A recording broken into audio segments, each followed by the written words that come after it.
stop giving or buying things for him. Especially kapag hindi niya hinihingi. So wait lang, before ka na manervyos kasi alam ko na ginawa mo na ito. Yung nagbigay sa kanya, kahit hindi naman niya hinihingi. Kumbaga, libre na lang lahat. Mapapansin nyo, most of the time, hindi na ito pinapahalagahan or mapapansin nyo, hindi naman nag-iiba yung trato niya sa'yo or hindi naman nagle-level up yung kanyang pagmamahal sa'yo.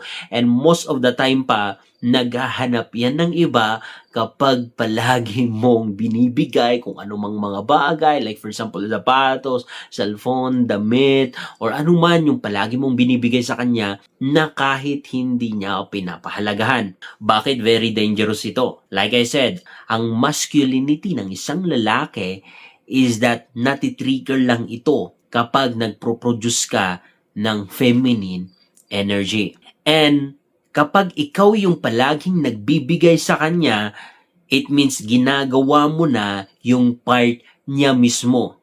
Why? Kasi ang isang lalaki, kami yung nagbibigay. So, kapag palagi kang nagbibigay sa kanya, inaalis mo lang yung pagiging lalaki niya. Nagiging unnecessary siya sa buhay mo. Why?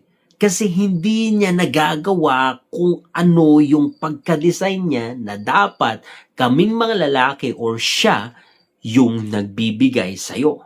Not the other way around. Kasi kaming mga lalaki, the more na kami yung nagbibigay, it means nag-i-invest kami sa isang tao. At kung nag-i-invest kami sa isang tao, papahalagahan namin yun, aalagaan namin yun. Pero imagine kung gaano kadelikado, kadestructive na ikaw palagi yung nagbibigay sa kanya. It means walang matitrigger na masculinity sa amin.